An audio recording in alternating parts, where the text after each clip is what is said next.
সাগর পৃথিবীর সবচেয়ে একেবারে উগ্র সাগর। এই সাগরের একটা ট্রায়াঙ্গেল অঞ্চল আছে যেখানে কোনো জাহাজ আজও পর্যন্ত যে আর ফিরে আসে নাই।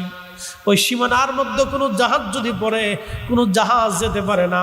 কোনো বিমান যদি ওই সীমানার মধ্যে যায় তো বিমান পর্যন্ত টেনে নিয়ে চলে যায়। একসাথে বলবেন আল্লাহু আকবার।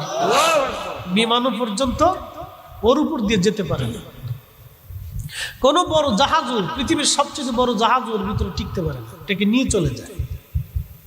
এই আটলান্টিক মহাসাগর, এই সাগর পরিমাণ যদি আপনার গুনাহ হয়ে যায়, তারপরে পৃথিবী থেকে আসমানের দূরত্ব পর্যন্ত, গভীরতা পর্যন্ত যদি আপনার গুনাহ হয়ে যায়, এরপরে সপ্তম আসমান পর্যন্ত যদি আপনার গুনাহ হয়ে যায়, সপ্তম জমিন পর্যন্ত যদি আপনার গুনাহ হয়ে যায়, আল্লাহ ডাক দিলেন, হাবিব আমার বান্দাদেরকে বলে দেন, লা তাকনাতু মির রাহমাতিল্লাহ,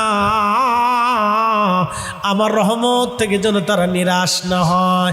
ইন্নাল্লাহা ইয়াগফিরুয যুনুবা জামিআ,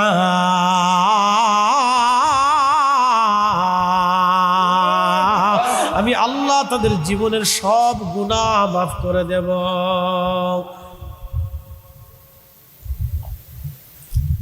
বেশ 1 বছর আগে, রমজানের আগের রমজান, এক ভদ্রলোক আমাকে ফোন দিয়েছে। ফোন দিয়ে বলতেছে, আপনি কি ফরিদ হুজুর? জি। বলতেছে, হুজুর আমি বাংলাদেশের একটা ছাত্র সংগঠনের কেন্দ্রীয় নেতা। নাম বলল, পরিচয় দিল, আমি তার পরিচয়টা গোপন রাখবো।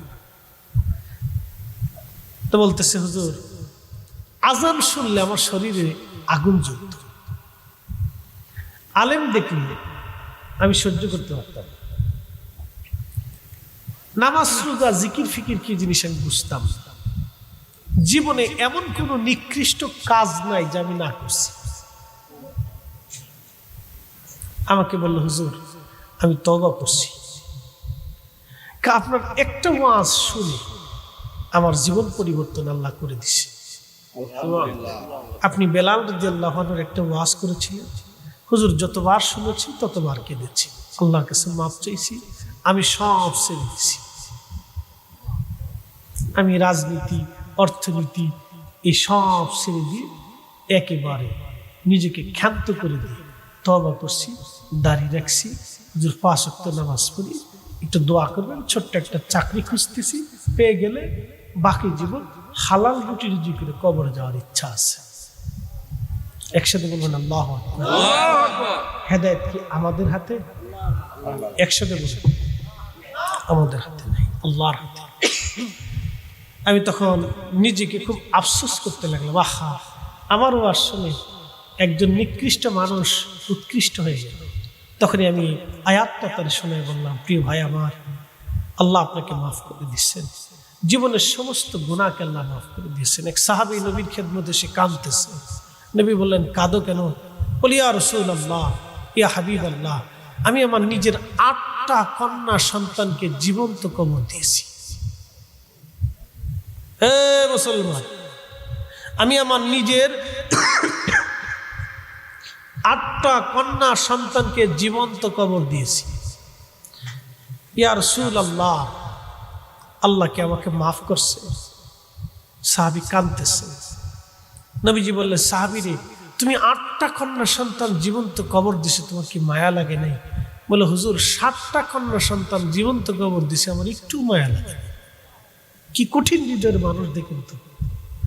শেষ কন্যা সন্তানটা একটা ছোট্ট ছিল, ইয়া রাসূলুল্লাহ, ওরে যখন কবর দিচ্ছিলাম, জীবন্ত মাটি চেপে চেপে দিচ্ছিলাম, তখন আমার একটু একটু মায়া লাগছে। কত কঠিন হৃদয়ের অধিকারী একজন মানুষ দর্শের সালাতে বসে তার কালকে পরিবর্তন করবে। শুধু পরিবর্তন করেন নাই, খোদার ভয়ে এখন হাওমাও করে শিশু বাচ্চার মতো কাঁদতেছে, ইয়া রাসূলুল্লাহ, আমার কি মাফ হবে নি? আমার কি ভুলের ক্ষমা হবে নি? আল্লাহর নবী চোখের পানি ছেড়ে দিয়ে বললেন, সাহাবীরা, আল্লাহর কালেমা গ্রহণ করার সাথে, তওবা করার সাথে আল্লাহ তোমাকে মাফ করে দিয়েছে। সুবহানাল্লাহ। আর একটু জোরে বলবেন আল্লাহু আকবার। তাহলে মাফের দরজা খোলা, একসাথে বলেন, মাফের দরজা খোলা আছে, ভয় নেই। ভয় নাই, মাফের দরজা খোলা আছে, ভয় নাই, ফিরে চলে আসেন। ওয়া ইন্না ইলাইহি রাজিউন, আমরা আল্লাহর কাছে ফিরে চলে যাব। ফিরে চলে আসেন, ফিরে চলে আসেন। আল্লাহর দরজা এখনো খোলা আছে, আমরা আল্লাহর কাছে ফিরে চলে যাব। ফিরে চলে আসেন, আমরা আল্লাহর কাছে ফিরে চলে যাব। আবার বলি, হে পাইকপাড়াবাসী, ফিরে চলে আসেন, আমরা আল্লাহর কাছে ফিরে চলে যাব। আবার বলি, ফিরে চলে আসেন, আমরা আল্লাহর কাছে ফিরে চলে যাব। আবার বলি, ফিরে চলে আসেন। কবরে নামানোর পরে প্রথমেই আল্লাহর হাবিবের সাথে দেখা হবে। কি কথা কন না কেন? বিশ্বাস হয় না? মৃত্যু কি শেষ হয়ে যাওয়া? মৃত্যু মানে শেষ না, মৃত্যু মানে প্রস্থান, এক স্থান থেকে আর এক স্থানে চলে যাওয়া। মৃত্যু মানে শেষ না। অনেকে ভুল বুঝে মৃত্যুই মানে শেষ না। মৃত্যু শেষ না, মৃত্যু হচ্ছে এক স্থান থেকে আর এক স্থানে চলে যাওয়া, প্রস্থান। মৃত্যু কোনো শেষ না, মৃত্যুটা আর একটা জগতের সুর। এই রুহটা নিয়ে চলে যাবে, আমরা ওনার কাছে চলে যাব। সুম্মা তুরাদ্দুনা ইলা আলিমিল গায়বি ওয়াশ শাহাদাত, সুম্মা তুরাদ্দুনা ইলা আলিমিল গায়বি ওয়াশ শাহাদাত, যিনি আলিমুল গায়ব, সব অদৃশ্যের সংবাদ তিনি জানেন। গোপনে গোপনে, অন্তরে বাহিরে যা করছি সব ওনার কাছে জমা। ফায়ুনাব্বিউকুম বিমা কুনতুম তা'মালুন, জীবনে যত আমল করছিলা আমি আল্লাহ সব তোমাকে সেগুলি দেখাইয়া দেব। কি কি করছো তোমরা আমার কাছে ফিরে চলে আসো, আমরা আল্লাহর কাছে ফিরে চলে যাব। কবরে নামানোর পরে আল্লাহর হাবিবের সাথে দেখা হবে। মা কুনতা তাকুলু ফি হাক্কি হাদার রাজুল, আশিকদের জীবনের সবচেয়ে বড় সার্থকতা হলো মৃত্যুর পরেই নবীর সাথে দেখা হবে। কথা কর না কেন? ঠিক কি না? আশিক রাসূলদের জীবনের সবচেয়ে বড় সার্থকতা কি? মৃত্যুর পরেই আল্লাহর হাবিবের সাথে কি হবে? দেখা হবে। উসমান গনি, এই শুনে যান, একটা লোক উঠবেন না। উসমান গনি জিন্নুরাইন রাদিয়াল্লাহু আনহু ফজরের নামাজ পড়ে কোরআন পড়তেছিলেন। মসজিদের সাথে হেলান দিয়ে পড়তে পড়তে তিনি ঘুমিয়ে পড়েছেন। স্বপ্ন দেখতেছেন আল্লাহর হাবিব তশরিফ গ্রহণ করে বলতেছে, উসমান কেমন আছো? বলি, ইয়া রাসূলুল্লাহ আমি তেমন কোনো ভালো নেই। বলে, উসমান তুমি কি চলে আসবে না পৃথিবীতে থাকবে? বলি, ইয়া রাসূলুল্লাহ দুনিয়ার জঞ্জাল আর ভালো লাগে না, আমি চলে আসতে চাই। প্রিয় নবী বলেন, উসমান তুমি তো রোজা আছো, তাহলে চলে আসো। আজকে সন্ধ্যা জান্নাতুল ফিরদাউসে তুমি আর আমি একসাথে ইফতার করব। না না, জোরে জোরে জোরে জোরে জোরে জোরে একসাথে বলেন আল্লাহু আকবার। এই উম্মতের খবর রাসূলের কাছে আসে না নাই? এই একসাথে বলেন, উম্মতের খবর রাসূলের দরবারে আসে না নাই? আছে আছে। আশিকদের মৃত্যু মানে আল্লাহ রাসূলের সাথে জিয়ারত। শহীদদের মৃত্যু মানে মৃত্যু হওয়ার সাথে আল্লাহর সাথে তার দিদার, বেহেশত। এই জন্য ওলিরা মৃত্যুকে ভয় করে না, শহীদরা মৃত্যুকে ভয় করে না, আশিকরা মৃত্যুকে ভয় করে না, তারা হাসতে হাসতে বেরো। উসমান জিন্নুরের স্বপ্ন থেকে উঠার পরে স্ত্রী হযরত নাইলা রাদিয়াল্লাহু আনহাকে ডেকে বললেন, বিবি রে তাড়াতাড়ি গোসল দাও, আমার আজকে আমার শেষ দিন। খুশি মনে বলতেছে, বিবি তাড়াতাড়ি গোসল দাও, আজকে শেষ দিন। বলে, স্বামী বলেন কি? হ্যাঁ, আল্লাহ রাসূল আমাকে স্বপ্নে এসে বলেছে চলে যাওয়ার জন্য বেহেশতে, আমি আর রাসূল একসাথে আজকে ইফতার করব। বিবি রে আমার গোসল দিয়ে দাও, আজকে আমার শেষ দিন। আল্লাহু আকবার। আল্লাহ আশিক রাসূল। আপনি তো মৃত্যুকে ডরান, ভয় পান। বেরিরা যোগ দেখলে ডরায়, তেলা ফুকা দেখলে চিৎকার দেয়, বাপরে বাপ। ইমানদারের মৃত্যুটা আল্লাহ রাসূলের সাথে জিয়ারত। মৃত্যু মানে শেষ হয়ে যাওয়া না, মৃত্যু মানে প্রস্থান, এক স্থান থেকে আর এক স্থানে চলে যাওয়া। অনেক গভীর কথা বললাম, ওয়াজ আমার শেষ, লম্বা কথা বাড়াবো না।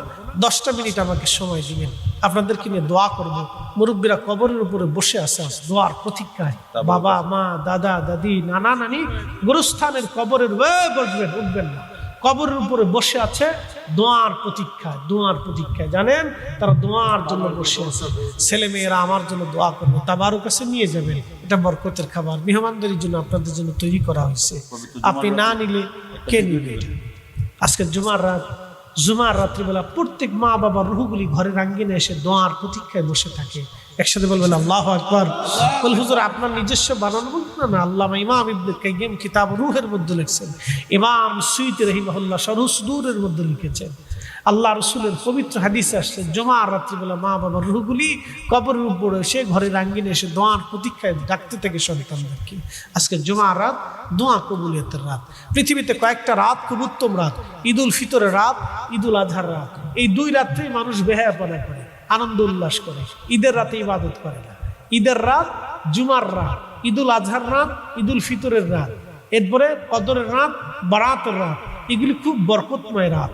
এই রাত্রিগুলিতে যারা ইবাদত করে, আল্লাহ রসুল বলছেন কিয়ামতের ময়দানে তাদের দিল জিন্দা থাকবে।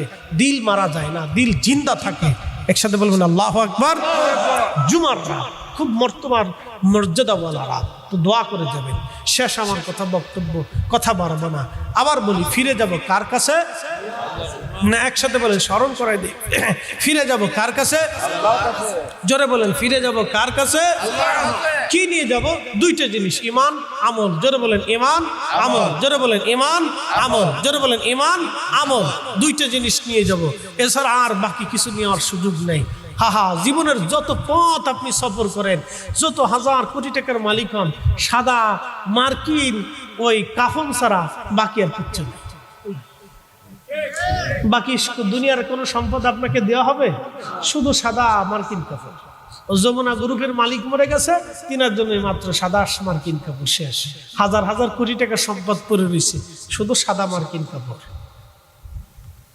জীবনের যত পথ সফর করেন, সাদা মার্কিন কাপড়। দুনিয়ার এই সম্পদটুকু আপনার সাথে যাবে, বাকি আর কিচ্ছু পাবে।